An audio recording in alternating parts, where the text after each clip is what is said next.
daawwattoota keenyaa nageenyi badhaadhaa oduu qabannee dhiyaannee jirra Usmaan Kumeeti. Walloo aanaa baatee keessatti dargaggoota sirna gaa'elaa irraa qooda fudhatan keessaa hagi tokko hidhamuun himame. Sirboota warraaqsaa afaan Oromootiin sirbitan maqaa jedhuun kan isaan hidhaman. Kana malees jiraattota aanaa baatee fi saboota biroo walitti buusuuf jecha mootummaan shira xaxaa akka jiru jiraattonni OMN itti himan. Bal'inni oduu kanaa akka itti dhiyaata. Erga dhiyeenya darbee Walloo aanaa baatee keessatti mormiin jabaan geggeeffamee kaasee wayita ammaa kana nagaaf tasgabbiin dhabamuun namoonni duuchaan hidhamaa jiran. Jiraataan aanaa baatee akka jedhanitti guyyoota muraasa dura namoota sirna gaa'elaa raawwatan irratti hidhaan geggeeffamee ture. Haga ammaatti dargaggoonni 3 loltoota meeshaa waraanaa hidhataniin hidhamanii jiran. Kunis sirboota warraaqsaa afaan Oromootiin sirbitan kan jedhuun namoonni kun qabamanii haa hidhaman malee yakki isaan uuman hin turre jedhan. Magaalaa Doonteeni lafa baadiyyaadha. Asuma aanaa baatee jedhamu kana jala jira. Ganda baadiyyaa maalakaa taa'aa jedhamu takka. Achitti yeroo ammaa kun birraadha. Ijoollee tugartee cidharratti dhiichisee afaan Oromootiin dhiichisanii. Afaan Oromootiin dhiichisuun maali sirba wanni warraaqsa dhiichisanii maal jedhanii akkasitti ijoollee kan qabuu danda'a. Dargaggoonni kun wayita ammaa kana achuma buufataa waajjira poolisii aanaa baateetti hidhamuu dubbatan. Hidhaan kun ammas gandoota hedduu keessatti itti fufee jira. Kana malees humnoonni waraana wayyaanee jiraattota aanaa baatee fi saboota biroo walitti buusuuf shira xaxaa jiraachuullee himan. Kana raawwachuun isaanii ammas mormiin dabalataa geggeeffamuu mala sodaa jedhuun doorsisuu fi hidhuun daran jabaateera jedhan. Bakka nama hin jirre nama sadii immoo sanbootas ganda biraa immoo ganda qoorti jedhan irraa immoo gubbaa biraa qaban kaleessa. Isa kaleessaa kana immoo hooma waraanaatu qabe affaartuu rasaasa irra dhukaasee rasaasaa dhukeessanii achi hooma waraanaatti deemee ture. Eenyurra dhukee jedhanii gaafatanii jennaan kanarra dhukee jedhee midhaan himatee jennaan ati ofumaa keetii mataan kee rakkoo qaba. To'annaa jala ooluu qabu jedhanii agartee warra aanaarraa deeme kaabinootaan qabsiisanii isaan gama isaanii keessa akka dhufedhaa jedhanii ati namoonni bakka adda Guutummaa aanaa isaanii keessaa nagaaf tasgabbiin hin jiru jedhan. Loltoonni gamasitti bobbaafaman namoota nagaa hiraarsaa jiran. Kanarraa ka'uun namoonni 2-3 ta'anii deemuun wayita ammaa rakkiseera jechuun ibsanii jiru. Tasgabbiin hin jiru. Amma fakkeenya yeroo dhihoo namoonni hedduu hidhaman san boodatitti agartee naannoo ijoollee irraa hidhamsisan dhiisanii naannoo biraatti kaabinoonni bobba'anii warri naannoo sanidhaa rakkina akkanaa fidanii jiranii gama kaaniin mootummaa wajjin wal dhabanii gama kaaniin immoo affaar lolla jedhan gama kaaniin mootummaa lolla jedhanii isin hoo maal jettu naannoo sun hojii hojjetee jiru sirrii jettanii wajjin kaatanii maaliif jaratan irratti hin qabsoof jedhanii ifa agartee gandoota sanirraa hafan akkasitti hin qaafne. Rakkoo fi roorroon tun daran hammaataa kan jirtu labsii yeroo muddamaa booda akka ta'es namni kun dubbatanii jiru. Bakka bu'aa dorgomaa paartii kafaa'oo aanaa Gindabarat kan turanii fi amma ammoo abukaattoo Dooktor Mararaa kan ta'an obbo Dhaabaa Cufaa magaalaa Ambootti hidhamuu isaanii himame. Itichaa guddataa gabaasa qaba. Jiraataan godina Shawaa Lixaa magaalaa Amboorraa dubbisne akkaataa hidhamuu obbo Dhaabaa Cufaa wayita OMN himanitti namni kun yakkaa dalagan akka hin qabnee fi bu'uura seeraa malee hidhamuu isaanii ragaa ba'u. Obbo Dhaabaan eeyyama mootummaan kenneefitti dhimma ba'uun Dooktar Mararaa Guddinaaf abukaatoo ta'uuf bakka bu'ummaa fudhatanii magaalaa Finfinneerraa gara magaalaa Ambootti erga deebi'anii booda humnoota waraana wayyaaneen ukkaanfamanii hidhamuu isaanii dubbatu. Abukaattoomaadhumaan yama baafatanii hojjetaa jiru. Sumaan abukaatoo gaafa Dooktor Mararaa fi maatii isaa hidhaman abukaatoo ta'uudhaaf dhufanii maatii Dooktor Mararaa fi maatii ijoollee isaaniirraa bakka bu'umsa fudhatanii abukaatoo ta'uudhaaf dhaabbatanii bakka bu'umsa seeraa fudhatanii galanii gaafuma isaan galan magaalaa Ambootti qabamanii hidhamanii. Tarii maatiin isaanii yakka obbo Dhaabaan hojjetan irratti bulchitoota naannoodhaanis ta'u qaamota addaan waan beeksifaman qabu mana murtiittoo dhiyaatanii himanni irratti banameera wayita jennus namni kun akkasiin deebisu. Wanti ifatti beekamee kanaaf hidhamtan jedhanii isaanitti simame maatiitti simame mana murtiitti dhiyaatanii manni irratti dhiyaate waan hin jirre shakkiin maatii isuma abukaatoo ta'uudhaaf bakka hidhaman kan jedhu shakkiin jira. Magaalaa Amboorraa namni nuyi dubbisne kun itti fufuun eenyummaa Oromummaa fi dhugaa dubbachuu keenyaaf hidhamaatti jirra malee ilmaan Oromoo kumaatamni yakka dalagne hin qabnus jedhanii jiru. Gara dhumaarrattis namni kun hubannoon sabni keenya waa'ee olaantummaa seeraa fi kabaja heeraa irratti qabaachuudhaan falmachaa fi dubbachaatti jiraniyyuu yakka ta'e mootummaa wayyaaneetti mul'achaa jira jechuunis dubbataniiru. Shororkeessitoota of keessaa baasaa jechuun doorsisa guddatu nurratti geggeeffamaa oole kan jedhan godina addaa Oromiyaatti jiraattonni Ashawaa Meedaa bulchiinsa Command Post waliin wal arganii walgahii geggeessuu isaanii dubbatan. Abdii Fiixee waan qindeesse qaba. Ba'uudhaaf galuun magaalaa keessallee nagaan deemuun daran nutti ulfaataa jira kan jedhan jiraattonni Ashawaa Meedaa kun har'a bulchiinsa Command Post waliin walgahiirra akka oolan dubbatu. Jiraattonni kun akka jedhanitti walgahiin kun akeekkachiisa waliin kan waamame yoo ta'u jiraattota hundaaf waamicha isaa xalayaadhaan manatti erganii jedhu. Ashawaa Meedaan kan jedhamu gara magaalummaa Finfinnee keessa ta'e naannoo Oromiyaa achi darbee gara kallattii Hamboo geessu yookiin gara Mannaggashaa gara gamanaa jechuudha. Oromiyaa keessaa. Lukaandaa achi darbanii jechuudha. Gara Oromiyaa keessaadha. Walgahii waamanii xalayaadhaan namoota tokko keessaa waamanii fi achiin booda yoo furmaata hin kennine ta'e rakkoo isinirra gahu isinumatu fudhata. Isinumatu dhimma kana ba'a. Waan bilitti dhufu isinumatu itti gaafatama waan jedhu irratti jedhanii xalayaadhaan kan isaan waamanii. Namni hafee rakkoo isinirra gahu isinumatu itti gaafatama waan jedhamudha. Warreen Command Post jedhamanii waamaman kan irratti immoo argame jiraattota naannoo sanaati. Kaayyoon walgahii sanaa farreen nageenyaa yookiin ammoo shororkeessitootatu isin keessa jira waan ta'eef saaxiluu qabduu kan jedhu akka ta'e dubbatu namni kun. Farreen nageenyaa rakkina hiyyummaa fi hojii dhabdummaadha malee nuti farra nageenyaa biraa hin beeknuu deebiin jedhu hirmaattota walgahii sanaa biraa ka'aa akka ture kan dubbatan jiraataan Ashawaa Meedaa kun uummata mirga isaa falmachaa jiruun shororkeessitoota jechuun namoota walgahii sanarraa qooda fudhatan hunda goolaa oolanii jedhani. Akkuma beekamu walitti waamanii maanni rakkoonni as keessa hin jira. Yeroo itti waamnellee hin baatanii warri baatan kun kanaaf rakkoo hedduutu as keessa jira. Namoota rakkoo farra nageenyaa ta'an kana ashabbaarota of keessaa baasaa itti kennaa kan jedhamudha. Baay'ina gabaabinaan kan isaanii dubbatanii. Uummanni immoo dhimma kana nama waan nyaatu dhabeetu baay'ee gaafii gaafata malee wanneen akkasii kun keessa hin jiranii. Warreen ashabbaaronni jedhaman kun keessa hin jiranii kan jedhu uummanni kan itti guddisan. Farra nageenyaa ta'ee takkaallee hin jiru. Nama beela'eetu beela isaatiif mirga isaa gaafate malee namni warreen akkasii tokkollee ni keessa hin jiru. Kun rakkoon kan dhufe isinumarraayi. Isin of ilaalaa. Ni keessa waan hundaa nama beela'e malee nama gaafii mirga isaa gaafate malee warri jeequmsa adda addaa yookiin kan jedhamu hin jiru keessa. Rakkoon kan fide isinuma kan jedhudha uummanni kan irratti deebi'u. Tokko ta'anii lama ta'anii dhaabbachuun hin danda'amu. Nageenyi hin jiru. Tokkollee nagaan baanii galuun hin jiru. Ijoolleen baatee hojjechuu hin dandeenye. Rakkoo addaati kana yaa'in wanti gabaasanii himamu hin jiru.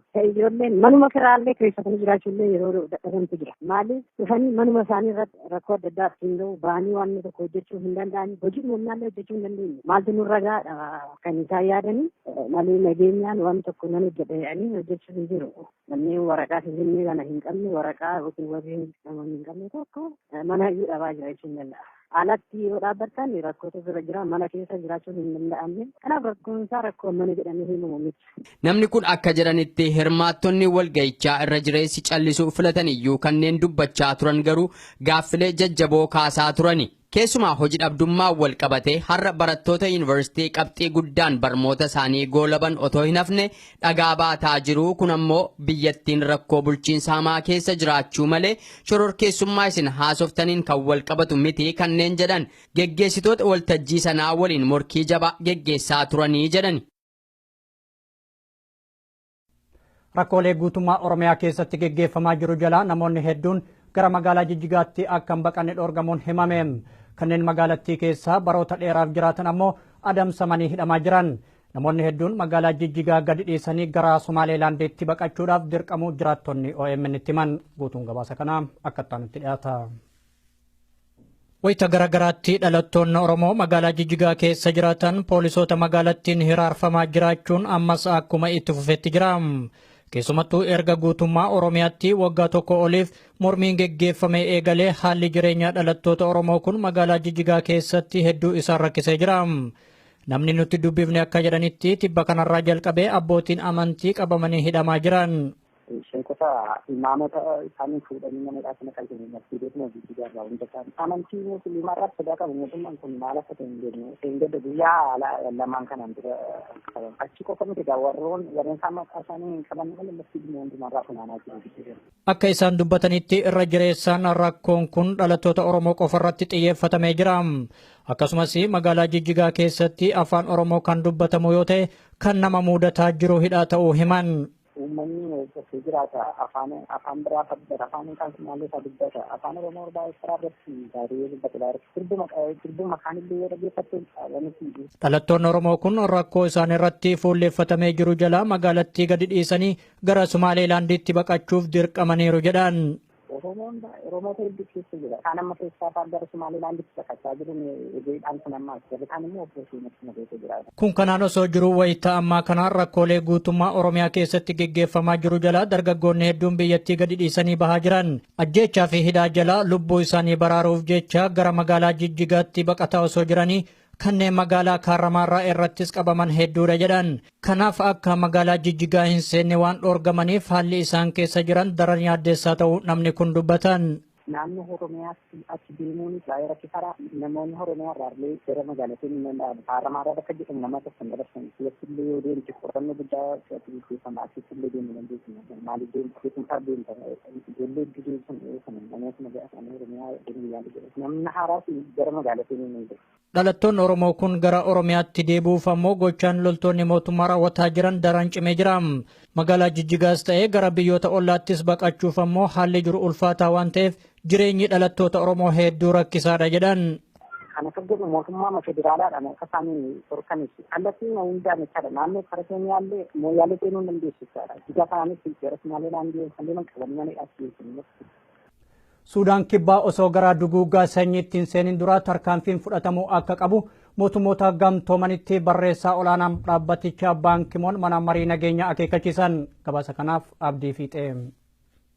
Baan Kii Muun akka jiranitti duguuggaa sanyii Sudaan kibbaa mudachuudhaaf jiru kana dhaabuuf tarkaanfii fudhachuun barbaachisaadha jechuun dhaabbata mootummoota gamtoomanitti mana marii damee nageenyaa akeekkachiisani.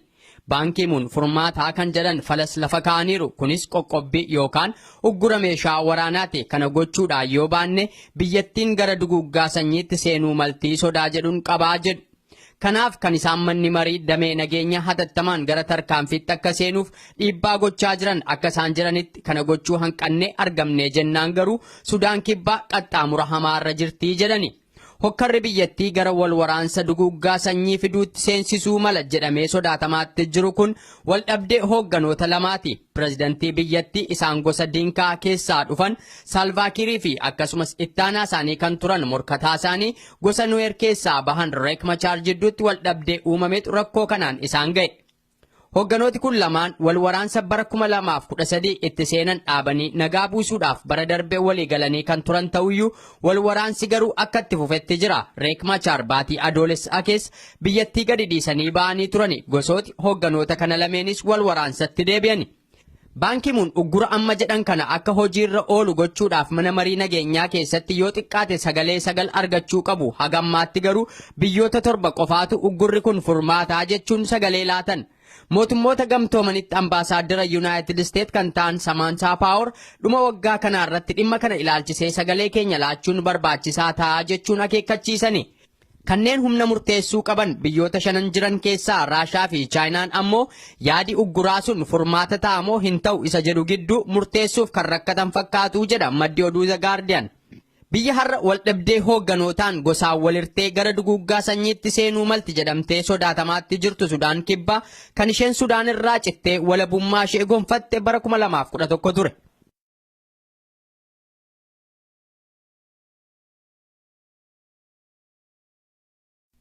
Haleellaa biyya Jaarman magaalaa Berliin keessatti lubbuu namoota 12 galaafatee fi kanneen 49 ta'an madeesseef ISIS itti gaafatamummaa fudhate.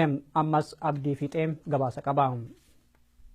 Haleellaan sun kan dhaqqabe biyya Jarman magaalaa Berliin bakka uummati gabaa Kirismasiif walitti qabamee jirutti akka miidiyaaleen jedhanitti namni balaa sana dhaqqabsiise konkolaataa fe'umsaa guddaa oofaa ture. Balaa sanaanis namooti 12 yoo du'an 49 kan ta'an ammoo madaa salphaaf jabaatu mudate. Liibiyaa fi Iraaq keessa kan maadheffate dhaabbati shororkeessummaan himatamu ISIS halkan edaa gama miidiyaasaa Amaq News Agency jedhuun itti gaafatamummaa fudhachuusaa labsee jira. Akka odeeffannoo miidiyaa kanaatti namni konkolaataa fe'umsaa sanaan balaa Berliinitti mudate sana dhaqqabsiise lammii biyyoota ISIS'n waraanuuf waltumsan irratti fuulleffatanii balaa dhaqqabsiisuudhaaf leenji'anii kan gamasitti bobba'an loltoota isaanii keessaa tokko akka ta'edha. Poolisiin Berliin shakkamaadhaa kan ittiin jedhe nama lammii Paakistaan umriin ganna 23 bara darbe baqattummaadhaan Jarmaniin seene tokko to'annaa jala oolchanis ragaa qabatamaa irratti argachuu dhabuurraan kan ka'e gadi dhiisaniiru. Poolisiin akka jirutti namni kun kan baqattummaan Jarmaniin seene waggaa darbe baatii muddee keessa yoo ta'u waraqaan hayyama jireenyaasaa hammayyuu hin raawwatin jiraa jedha. Yakka sadarkaa shororkeessummaan isa geessisu ta'uudha baatus namni kun kanaan dura yakka biraan poolisiidhaan qabamee ture jedha poolisiin itti dabaluunis. Konkolaataa namni kun balaa sana ittiin dhaqqabsiise kan oofaa ture lammiin Poolish Lukaas Arban jedhamu tokkos achuma konkolaataa sana keessatti ajjeefameetu kan argame. Poolisiin namni balaa kana dhaqqabsiise hanga ammaatti akka hin qabamin ibsuu isaatiin walqabatee Berliin rifaatuu guddaa keessa seenteetti. Dameen qorannoo biyyoolessaa biyyattii namni balaa kana dhaqqabsiise qofaa ta'uu dhiisuu waan maluuf namnuu akka mana keessaa gad hin baaneef akeekkachiisee jira. Ministiriin biyya keessaa kan biyyattii Jarman labsii yeroo waraanaa keessa jirtii jedhan haleellaan shororkeessitootaa waliin walqabate waggaa tokkicha keessatti biyyattii keessatti si'a 7 kan mudate. Haleellaa irra deddeebi'ee Jarmaniin mudachaa jiru kanaaf baay'ooti Angeelaa Merkeliin komachaatti jiru. Bara darbe baqattoota 890 kolugaltummaan biyyattii seenan ilaalchisee kun nageenya Jarmaniif balaadhaa kan jedhan har'a chaansileritti qeeqaa oolan.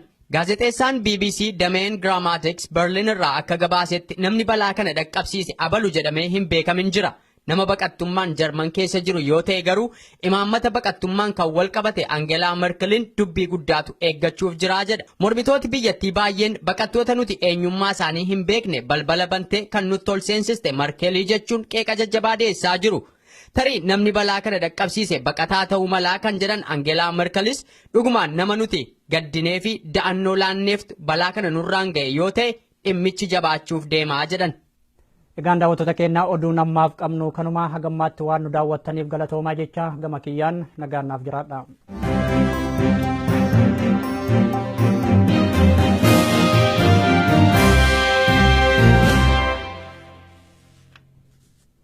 Warri OMN'n karaa bilbilaatiin hordoftan lakkoofsi kanaan dura ittiin hordofaa turtan jijjiiramuusaa isin beeksifna. Haaluma kanaan lakkoofsofni haaromni tolaan OMN ittiin dhageeffachuu dandeessan kanneen United States keessa jiraattan 641 552 5055 United Kingdom 0330 332 6333 Germany 511 090 4047 Norway 219532 08 Sweden 08 403 031 94 Italy 06 899 730 South Africa yookaan Afrikaa kibbaa 271 210 03 057 Australia 0280 72 51 70 irratti nu dhageeffachuu dandeettan. Biyyoota birootiif lakkoofsa haaraa akkuma baafneen isin beeksifna. Galatoomaa OMN.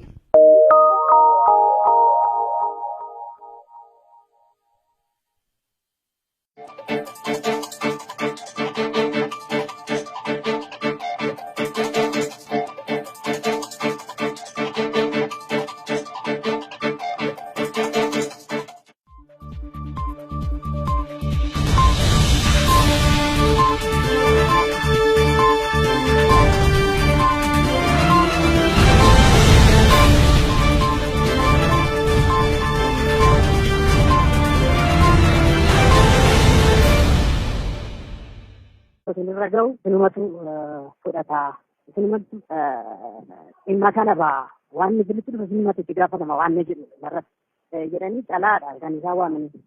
Namni haafee rakkoo sinirragau sinumatu itti gaafatama waan jedhamudha. warreen koomaandirootti jedhamanii waamaman kan irratti immoo argame jiraattota naannoo sanaati.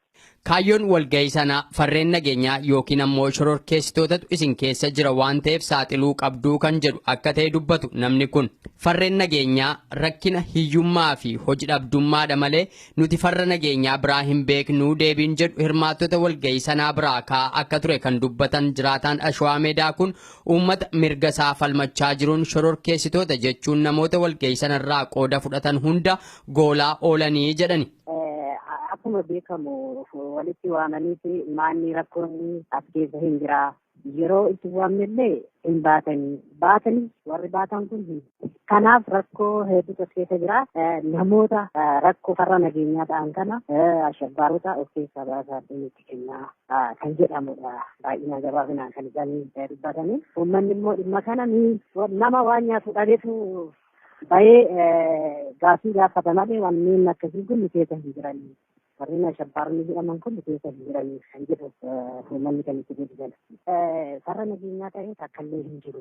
Nama beela'eetu beela isaatiif mirga isaa gaafate malee namni warreen akkasii tokkollee ni keessa hin jiru. Kun rakkoon kan dhufe isinumarraayi. Isintu of ilaalaa. Ni keessa waan hundaa nama beela'e malee nama gaafii mirga isaa gaafate malee warri beekumsa adda yookiin kan jedhamu hin jiru keessa. Rakkoon kan fide isinuma kan jedhudha uummanni kan irratti deebisu. Tokko ta'anii lama ta'anii dhaabbachuun hin danda'amu. Nageenyi hin jiru. Tokkollee nagaan baanii galuun hin jiru. Ijoolleen baatee hojjechuu hin dandeenye. Rakkoo addaati kana yaa'in wanti gabaasanii himamu hin jiru. Ijoolleen manuma kiraallee keessatanii jiraachuullee yeroo dadhabantu jira. Maaliif dhufanii manuma isaanii irratti rakkoo adda addaa ittiin gahu bahanii waan tokko hojjechuu hin danda'anii hojii humnaallee hojjechuu hin dandeenye. Maaltu nurra gaadha kan isaan yaadanii malee nageenyaan waan tokko nan hojjedha jedhanii hojjechuu hin jiru. Namni waraqaa finfinnee kana hin qabne waraqaa yookiin warri hin qabne tokko mana iyyuu dhabaa jira jechuun ni danda'a. Alatti yoo dhaabbattan rakkoota bira jira mana keessa jiraachuun hin danda'amne. Kanaaf rakkoon isaa rakkoo mana jedhamee himamu miti. Namni kun akka jedhanitti hirmaattonni walgahichaa irra jireessi callisuu filatan iyyuu kanneen dubbachaa turan garuu gaaffilee jajjaboo kaasaa turani. Keessumaa hojii dhabdummaa wal qabatee har'a barattoota yuunivarsiitii qabxii guddaan barnoota isaanii goolaban otoo hin hafne dhagaa baataa jiru. Kun ammoo biyyattiin rakkoo bulchiinsa hamaa keessa jiraachuu malee shororkeessummaa isin haasoftaniin kan wal qabatu miti kanneen jedhan geggeessitoota waltajjii sanaa waliin morkii jabaa geggeessaa turanii jedhani. Rakkoolee guutummaa Oromiyaa keessatti geggeeffamaa jiru jalaa namoonni hedduun gara magaalaa Jijjigaatti akka hin baqanne dhoorgamuun himame. Kanneen magaalattii keessa baroota dheeraaf jiraatan ammoo adamsamanii hidhamaa jiran. Namoonni hedduun magaalaa Jijjigaa gadi dhiisanii gara Somaaleelaandiitti baqachuu.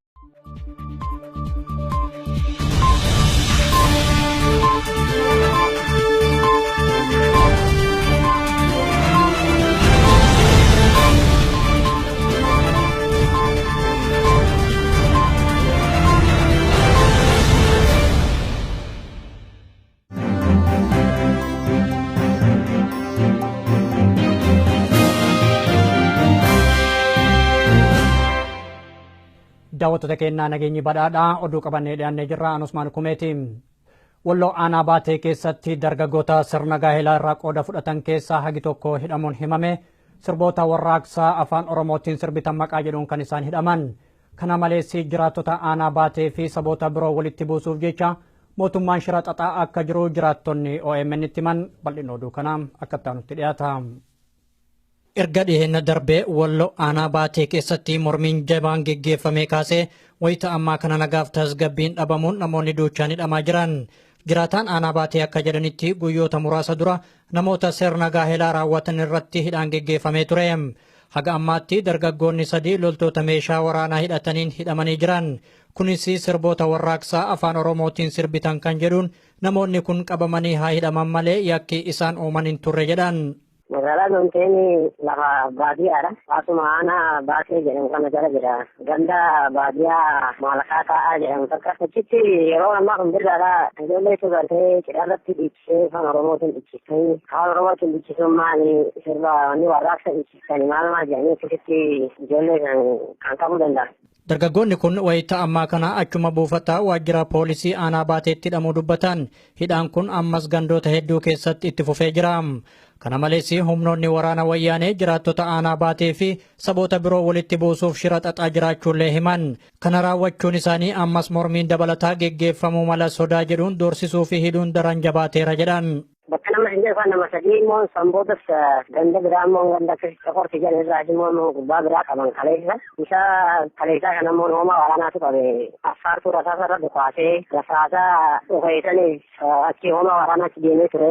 Eenyurra dhufee jedhanii gaafatanii jennaan kanarra dhufee jedhee midhaan himatee jennaan ati ofumaa keetii mataan kee rakkoo qaba. Waannaa jala ooluu qabu jedhanii gartee warra aanaarraa deeme kaabinootaan qabsiisanii isaan gama isaanii keessa akka dhufedha jedhanii namoonni bakka adda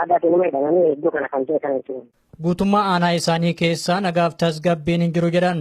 Loltoonni gamasitti bobbaafaman namoota nagaa hiraarsaa jiran. Kanarraa ka'uun namoonni 2-3 ta'anii deemuun wayita ammaa rakkiseera jechuun ibsanii jiru. Tasgabbiin hin jiru. Amma fakkeenya yeroo dhihoo namoonni hedduu hidhaman boodatitti agartee naannoo ijoollee irraa hidhamsisan dhiisanii naannoo biraatti kaabinoonni bobba'anii warri naannoo sanidhaa rakkina akkanaa fidanii jiranii gama kaaniin mootummaa wajjin wal dhabanii gama kaaniin immoo affaar lola jedhan gama kaaniin mootummaa lola jedhanii isin hoo maal jettu naannoo sun hojii hojjetee jiru sirrii jettanii wajjin kaatanii. Damee nageenya hatattamaan gara tarkaanfiitti akka seenuuf dhiibbaa gochaa jiran akka isaan jiranitti kana gochuu hanqannee argamne jennaan garuu Sudaan kibbaa qaxxaamura hamaarra jirtii jedhani. Hokkarri biyyattii gara wal waraansa duguggaa sanyii fiduutti seensisuu mala jedhamee sodaatamaatti jiru kun wal dhabdee hoogganoota lamaati. Pireezidantii biyyattii isaan gosa Dinkaa keessaa dhufan Saalvaakirii fi akkasumas ittaanaa isaanii kan turan morkataa isaanii gosa Nuweer keessaa bahan Riek Machaar jidduutti wal dhabdee uumametu rakkoo kanaan isaan ga'e. Hoogganooti kun lamaan wal waraansa bara 2013 itti seenan dhaabanii nagaa buusuudhaaf bara darbee walii galanii kan turan ta'uyyuu wal waraansi garuu akka itti fufetti jira. Riek Machaar baatii adoolessaa keessa biyyattii gadi dhiisanii ba'anii turani. Gosooti hoogganoota kana lameenis wal waraansatti deebi'ani. Baankimuun uggura amma jedhan kana akka hojiirra oolu gochuudhaaf mana marii nageenyaa keessatti yoo xiqqaate 9 argachuu qabu. Hagammaatti garuu biyyoota 7 qofaatu uggurri kun furmaataa jechuun sagalee laatan. Mootummoota gamtoomanitti ambaasaaddara Yuunaayitid Isteet kan ta'an Samaantaa Paawar dhuma waggaa kanaa irratti dhimma kana ilaalchisee sagalee keenya laachuun barbaachisaa ta'a jechuun akeekkachiisani. Kanneen humna murteessuu qaban biyyoota 5 jiran keessaa Raashaa fi Chaayinaan ammoo yaadi ugguraa sun furmaata ta'a moo hin ta'u isa jedhu gidduu murteessuuf kan rakkatan fakkaatu jedha maddi oduu The Guardian. Biyya har'a wal dhabdee hoogganootaan gosaan walirtee gara duguggaa sanyiitti seenuu malti jedhamtee sodaatamaatti jirtu Sudaan kibbaa kan isheen Sudaan irraa cittee walabummaa ishee gonfatte bara 2011 ture.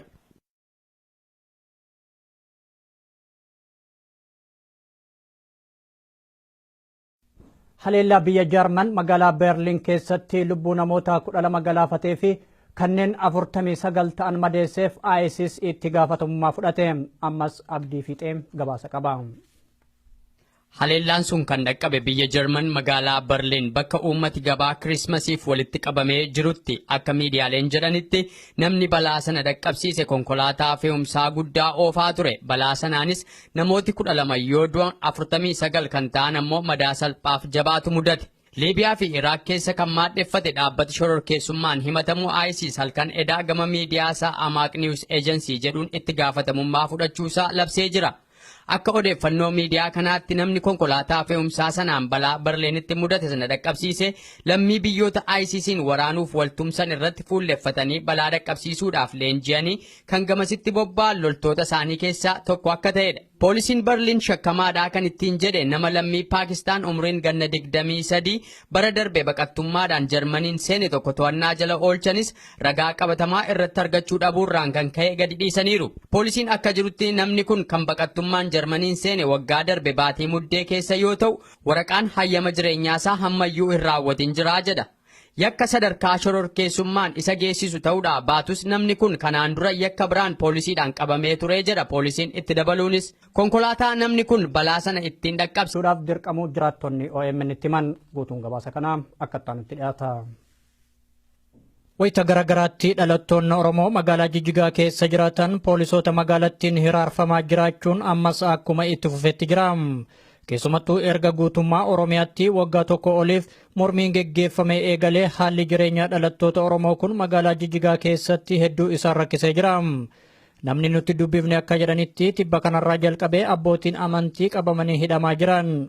Sheekota imaamota isaanii fuudhanii nama dhaabsina qalbii masjiidota hojii irraa hunda isaanii amantii musliimaa irraa sodaa qabu mootummaan kun maal akka ta'e hin jennu seengadda guyyaa lamaan kanaan dura achi qofa miti warreen isaan maqaa isaanii hin qabanne malee masjiidni hundumarraa funaanaa jiru. Akka isaan dubbatanitti irra jireessaan rakkoon kun dhalattoota Oromoo qofa irratti xiyyeeffatamee jira. Akkasumas magaalaa Jijjigaa keessatti afaan Oromoo kan dubbatamu yoo ta'e kan nama mudataa jiru hidhaa ta'uu himan. Uummanni keessatti jiraata afaan biraa fayyada afaan kan maallee isaa dubbata afaan Oromoo baay'ee karaa irratti gaarii dubbata sirbuma kaanillee yoo dhaggeeffatte qabaniiti. Dhalattoonni Oromoo kun rakkoo isaan irratti fuulleeffatamee jiru jalaa magaalattii gadi dhiisanii gara Sumaaleelaandiitti baqachuuf dirqamaniiru jedhan. Oromoota hedduu keessa jira. Kaan amma keessaa fa'aa gara Sumaaleelaandiitti baqachaa jiran eegeedhaan kun ammaa jira. Kaan immoo opereeshinii keessa jira. Kun kanaan osoo jiruu wayita ammaa kanaan rakkoolee guutummaa Oromiyaa keessatti geggeeffamaa jiru jalaa dargaggoonni hedduun biyyattii gadi dhiisanii bahaa jiran. Ajjeechaa fi hidhaa jalaa lubbuu isaanii baraaruuf jecha gara magaalaa Jijjigaatti baqataa osoo jiranii kanneen magaalaa Kaarramaarraa irrattis qabaman hedduudha jedhan. Kanaaf akka magaalaa Jijjigaa hin seenne waan dhoorgamaniif haalli isaan keessa jiran daran yaaddeessaa ta'uu namni kun dubbatan. Naannoo Oromiyaatti achi deemuun baay'ee rakkisaadha. Namoonni Oromiyaa irraa illee gara magaalaatiin Kaarramaarraa bakka jedhamu nama tokko hin dabarsan. Keessillee yoo deemte qorannoo guddaa keessumaa asitti illee deemuu dandeessu. Maaliif deemtu keessumaa deemta ijoollee iddoo sun namoota magaalaa Oromiyaa deemuu yaadu. Namni haaraas gara magaalaatiin hin jiru. Dhalattoonni Oromoo kun gara Oromiyaatti deebi'uuf ammoo gochaan loltoonni mootummaa raawwataa jiran daran cimee jira. Magaalaa Jijjigaas ta'ee gara biyyoota ollaattis baqachuuf ammoo haalli jiru ulfaataa waan ta'eef jireenyi dhalattoota Oromoo hedduu rakkisaadha jedhan.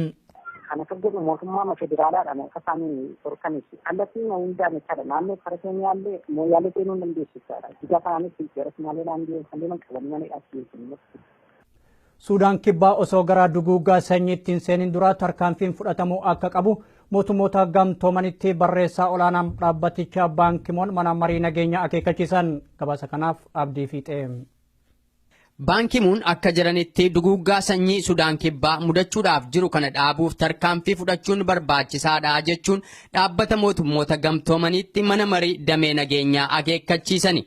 Baan Kii Muun furmaataa kan jedhan falas lafa kaaniiru kunis qoqqobbii yookaan uggura meeshaa waraanaati kana gochuudhaan yoo baanne biyyattiin gara duguuggaa sanyiitti seenuu maltii sodaa jedhuun qabaa jedhu. Kanaaf kan isaan manni marii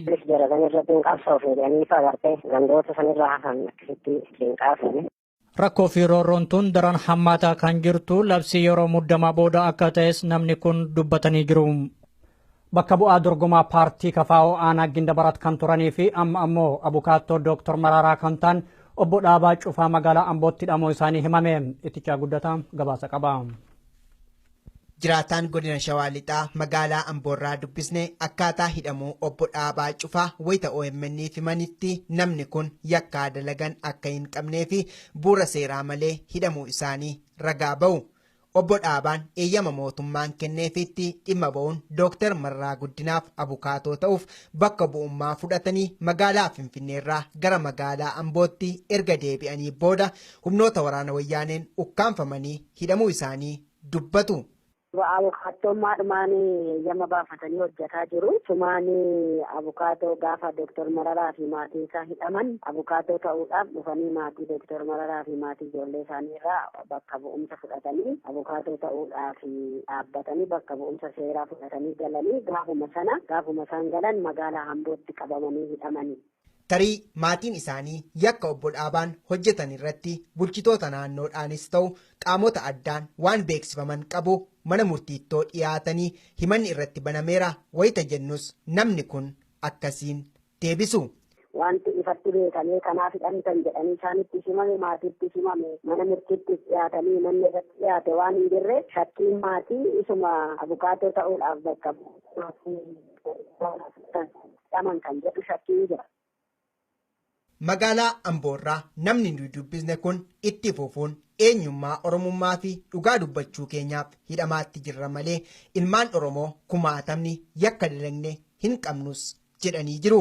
gara dhumaarrattis namni kun hubannoon sabni keenya waa'ee olaantummaa seeraa fi kabaja heeraa irratti qabaachuudhaan falmachaa fi dubbachaatti jiraniyyuu yakka ta'e mootummaa wayyaaneetti mul'achaa jira jechuunis dubbataniiru.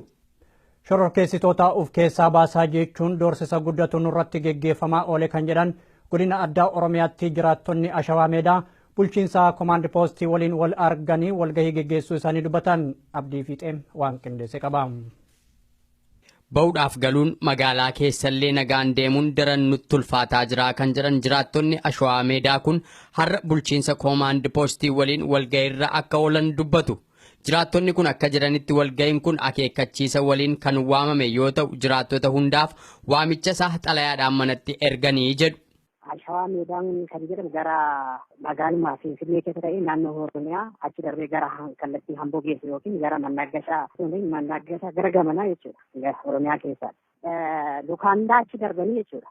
Gara Oromiyaa keessadha. Walgahii waamanii xalayaadhaan namoota tokko keessaa waamanii fi achiin booda yoo furmaata hin kennine ta'e